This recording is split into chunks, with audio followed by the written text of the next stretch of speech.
Welcome to the second episode of the Christian Myths series, which looks at the fictional stories known as the Acts of Sylvester that emerged after Constantine's death.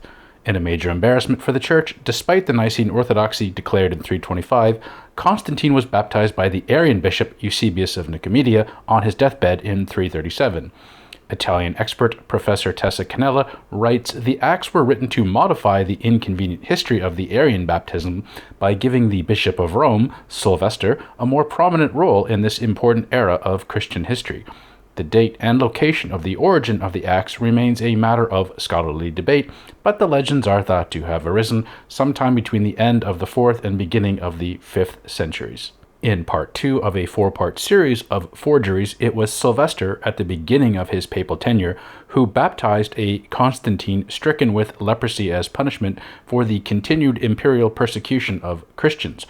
This revised history ignores the fact that Constantine and Licinius had issued the Edict of Milan in 313, ending the persecutions a year before Sylvester took office.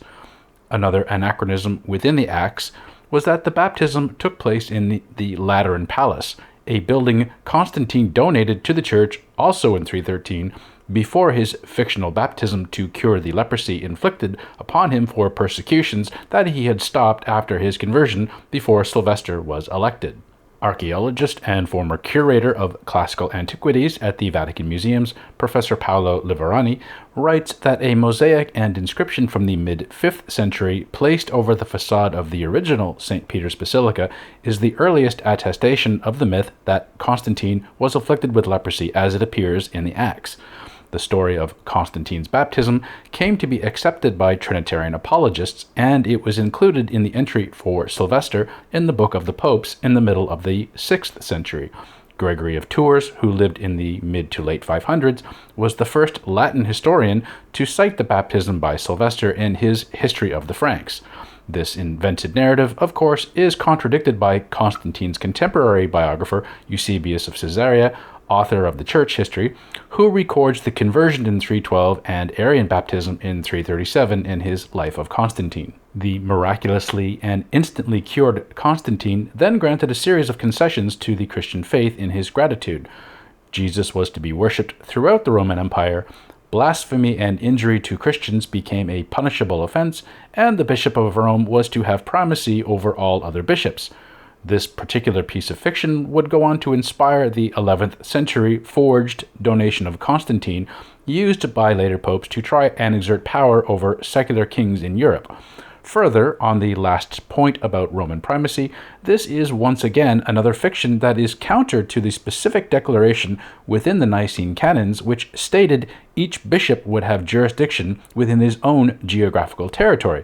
But facts and records have never stopped the Church from making up whatever suits its agenda. Then, in 1588, Pope Sixtus V restored the Lateran obelisk in the plaza in front of the Lateran Palace, with a plaque at the base which claims to mark the spot where Constantine was baptized by Sylvester. This was an example of Counter-Reformation apologetics meant to reaffirm the creative fictions of the debunked donation of Constantine and the persistent legend from Acts of Sylvester, which granted authority of Western Europe to the papacy. On a personal note, I wish to point out that my research on the Acts of Sylvester led me to create and write the Wikipedia article on this topic, and the irony is not lost that one of my devout ancestors named the family after this pious fraud. If you like my content, please like and subscribe to get notified of new videos.